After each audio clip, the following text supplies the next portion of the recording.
Good evening everybody, कैसे हैं आप सभी। एग्जाम में आप सभी का स्वागत है। मैं अवनीश। चलिए स्टार्ट करते हैं आज की क्लास। जैसा कि आपने देख लिया है कि आरआरबी जेईई की पोस्ट प्रेफरेंस को लेके बहुत सारा डाउट है। कौन सा ऊपर रखें, कौन सा नीचे रखें, कौन सा बीच में रखें। भाई यदि तो आपने महिला मित्र पुरुष की वीडियो देख ली है तो आपके तो एल लग चुके हैं, तो उनका तो मैं कुछ कर नहीं सकता। लेकिन जिन्होंने अभी भरा नहीं है फॉर्म, जिन्होंने प्रेफरेंस नहीं भरी है, तो एक बार आज मेरी बात सुन लेना, पूरी वीडियो देख के जाना।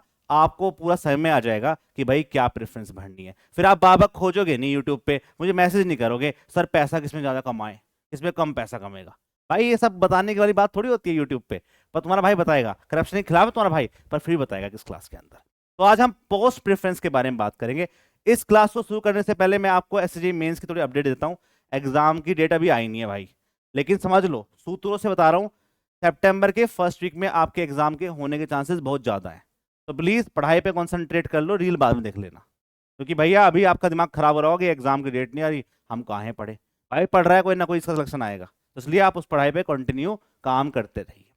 अब देखो बात करते हैं कि आपको कौन सा चाहिए डिपार्टमेंट। उसके लिए सबसे पहले आपके पास क्राइटेरिया फॉर सिलेक्शन पे काम करना पड़ेगा कि भाई आपको क्यों चाहिए वो पोस्ट। उसके लिए दो चीजें हैं। एक होता है कि जिनको फील्ड की जॉब अच्छी लगती है, कि भाई हम तो फील्ड में जाके काम करेंगे, हमें तो फील्ड की जॉब अच्छी लगती है, हम तो घूमेंगे फिरेंगे, हम तो ट्रैक पे घूमेंगे, हमें तो बाहर जाना अच्छा लगता है, मैं तो एक जगह नहीं बैठ सकता 24 घंटे।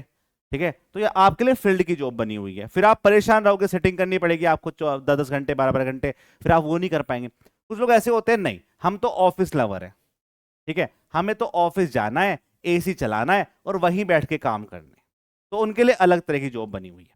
तो इन यदि आपके पास, आपको अपना कोर चेक करना है पहले कि मुझे किस में बेस्ट लगता है, उसके हिसाब से आपको प्रेफरेंस भरनी पड़ेगी भाई मेरे पास क्या प्रेफरेंस है। कुछ के लिए फील्ड की जॉब अच्छी होती है, कुछ के लिए ऑफिस की जॉब अच्छी होती है। बात रही पैसे की, वैसे मैं करप्शन के खिलाफ हूं, लेकिन आपने पूछा था तो भाई यदि आप फील्ड में जाओगे तो पैसा तभी आता है। आप यदि ऑफिस में बैठे होंगे तो भाई कोई मतलब नहीं है उससे। ठीक है, तो भाई समझदार को इशारा ही करा काफी है, मैंने आपको बता दिया, सिंपल सी बात। दूसरा, अब बात करते हैं कि जो फील्ड की जॉब है उनके लिए सबसे बेस्ट पाया जाता है पीवे और ब्रिजेस वाला। ठीक है, कि जिनको लगता है कि हमें सबसे बेस्ट जॉब पे काम करना है तो वो पीवे और ब्रिजेस पे काम कर सकते हैं, उनके लिए सबसे बेस्ट जॉब यही रहेगा जिनको फील्ड का अच्छा लगता है। लेकिन जिनको ऑफिस अच्छा लगता है कि भाई हमें तो ऑफिस में जाना है, एक टाइम फिक्स होना चाहिए, हमें अपनी वर्क लाइफ बैलेंस करनी है। बिकॉज पीवे में देखो, ये कड़वा सच है, जो बच्चे पीवे में पहले काम कर रहे हैं उनको पता है ये बातें कि भाई थोड़ी पर्सनल लाइफ है ना कि वोट लग जाती है उस टाइम पे, है ना। स्टार्टिंग में तो लगती लगती है, बिकॉज आपको 15 डेज में एक दिन का रेस्ट दिया जाता है। ठीक है, आपकी स्टार्टिंग में तो जब तब तक आपकी ट्रेनिंग नहीं देता, आप खूब मजे लेंगे, लेकिन जैसे ही आपके पास एक बार मिल जाएगा, आप या तो आप स्पेशल में जाएंगे या आपको एकदम से चार्ज दे दिया जाएगा, तो उस केस में आपको 15 डेज में एक दिन का छुट्टी मिलता है। ठीक है, तो ऐसा लगता है कि भाई हम लेबर तरह काम थोड़ी करेंगे 15-15 डेज, आपको सैटरडे संडे छुट्टी चाहिए होती है, पर वो नहीं मिलती है वहां पे। लेकिन क्या है, ऐसा नहीं है कि हमेशा काम करना पड़ेगा आपको, लेकिन आपको अटेंटिव हमेशा रहना पड़ता है। ठीक है, मान लो आपको कभी रात को फोन आ सकता है, आपको कभी दिन में फोन आ सकता है, तो हमेशा आपको अटेंटिव रहना पड़ता है इस वाले जॉब में, तो वो पी वाली जॉब होगी। और दूसरा, जहां पे आपके पास आपको डिवीजन मिलेगा कि भाई यहाँ पे आपको रहना है, तो आपको वहीं पे जाके रहना पड़ेगा। ठीक है, क्योंकि क्या है, कभी भी आपको फोन आ सकता है कि भाई यहाँ पे दिक्कत आ रही है, जाके चेक करवाओ, तो वो चेक करवाना पड़ेगा आपको। तो इसलिए जहां पे आपके पास आपको स्टेशन अलॉट होगा, उसके आसपास ही आपको अपना अड्डा बनाना पड़ेगा। आप दूर से ट्रैवल नहीं कर सकते रोज रोज, इसकी पहली कंडीशन यही होती है। दूसरा हम बात करते हैं ऑफिस की जॉब। ऑफिस की जॉब आपकी डेस्क जॉब होती है कुछ डिपार्टमेंट में। इसमें भी क्या होता है, इसमें भी एक डिपार्टमेंट होता है प्लानिंग का।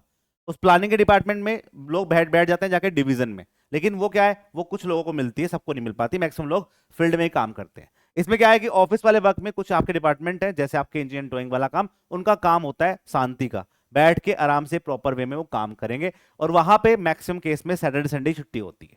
ठीक है, तो आपको 5 डेज पे काम किया जाता है, ये आपको ध्यान रखना है। अब मैं बात करता हूं कि देखो ये सबका इंडिविजुअल है कि आप किसको क्या चाहिए किसको नहीं चाहिए, लेकिन यदि मैं अपनी बात करूं, मुझे क्या है, मुझे सिटिंग जॉब अच्छी लगती है कि मैं फील्ड में ज्यादा नहीं भाग सकता, मुझे अच्छा लगता है भागना बार बार। तो उस केस में यदि मेरी प्रेफरेंस क्या रहेगी, मैं आपको बता देता हूं कि भाई सबसे पहले लोगों ने पीवे लग दिया ऊपर ही।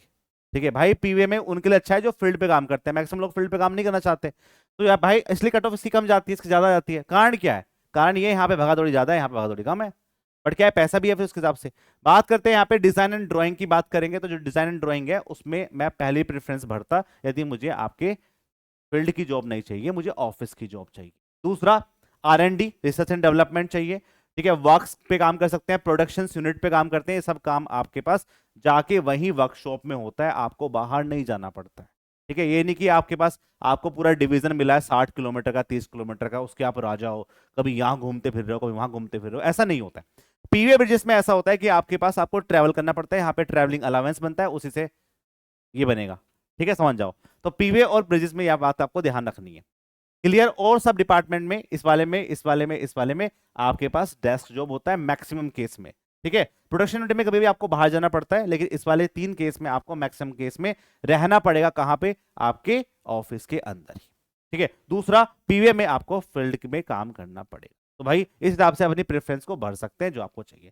दूसरा सबसे बड़ा डाउट बच्चों का ये, कहां से फॉर्म भरें। जैसे बच्चे का फोन आया था मेरे पास, वो जम्मू से था। अब जम्मू में क्या है कि बहुत कम सीटें हैं, कैसे काम करें? तो देखो क्या है कि जहां पे कम सीटें हैं लेकिन आपका होम टाउन पड़ रहा है, तो मैं बोलूंगा कि आप वहीं से फॉर्म भरो। बट आप में दम होना चाहिए कि आप प्री वाले में, क्योंकि मेन जो आपके पास सबसे ज्यादा कॉम्पिटिशन बढ़ेगा वो प्री में बढ़ेगा। आप प्री में 70 to 75 मार्क्स ला सकते हो, तो भाई अपने वाले आसपास का फॉर्म भर दो। और यदि आपको लग रहा है कि मैं तो नहीं ला पाऊंगा इतने नंबर, मेरे तो नहीं आ सकते इतने नंबर, तो भाई जहां पे सबसे ज्यादा वैकेंसी है वहां भर दो। सिंपल सी बात है, इस पे आप काम कर सकते। ठीक है। अब बात यह कि सर ये तो मैंने प्रेफरेंस भर दी, अब ये प्रेफरेंस आएगी कैसे? भाई बिना पढ़े तो नहीं आएगी। ठीक है। अब पढ़ोगे कहां से? तो भाई हम भी पढ़ा रहे हैं, आपको पता होगा इस बार आरआरबी का नॉन टेक का भी बैच चल रहा है साथ में, और टेक्निकल तुम्हारा भाई पढ़ाएगा और साथ में आपको सौरभ सर पढ़ाएंगे। ठीक है। तो भाई उस वाले बैच को आप परचेस कर सकते हैं, मार्केट में सबसे सस्ता है और सबसे अच्छा काम कवर कराएंगे, बिकॉज हमने एग्जाम क्रैक किया है। लोग तो वैसे ही बोल रहे हैं कि हमने ही क्रैक कर दिया। भाई क्रैक किसने नहीं करा एग्जाम को? हमने हमने इस फील्ड में काम किया है, 2.5 3 साल 4 साल काम करा है हमने इस फील्ड में, तो हमें पता है कि कहाँ से भी एग्जाम आता है, क्वेश्चन कैसे पूछ सकता है इसमें। तो सब कुछ नहीं पढ़ना, आपको पीएचडी नहीं करनी है इस एग्जाम के लिए, जो चाहिए होता है वही कवर किया जाएगा। तो यहाँ पे आपकी अभी नॉन टेक की क्लास चल रही है, आप इसको परचेज कर सकते हैं। 1999 में आपको CBT 1 CBT 2 दोनों की प्रिपरेशन की जा रही है। तो इसकी क्या है, 1 ईयर की वैलिडिटी है, आप इसको आराम से पढ़ सकते हैं। आपको लगता है नहीं मैं तो सिर्फ CBT 2 पढ़ूंगा, तो आप इस वाले बैच को परचेज कर सकते हैं। और जो बच्चे मेंस वाले हैं, अभी भी टाइम है भाई, 15 20 डेज 30 डेज बचे हुए हैं। प्रैक्टिस करो दबा के, और ये आपका प्रैक्टिस बैच है, इस पर आप काम कर सकते हैं। ठीक है। तो मैंने आपको सारी इन्फॉर्मेशन दे दी है। अभी भी आपको कोई डाउट बचा हुआ है तो आप मुझे बता सकते हैं, मुझे आप टेलीग्राम पे भी पिन कर सकते हैं अवनीश शर्मा के नाम से, और इस वीडियो के नीचे कमेंट लिख सकते हैं कि आपकी क्या क्या डाउट्स हैं। ठीक है, उसके हिसाब से हम आगे की बातें कर लेंगे। मिलते हैं जल्दी आपके यूट्यूब क्लास में। जल्दी मैं स्टार्ट कर रहा हूँ यूट्यूब की क्लास, क्योंकि हमें पढ़ानी भी स्टार्ट करनी पड़ेगी। तो जल्दी मैं आपके मेंस की पहले क्लास स्टार्ट करूंगा। तब तक के लिए जय हिंद।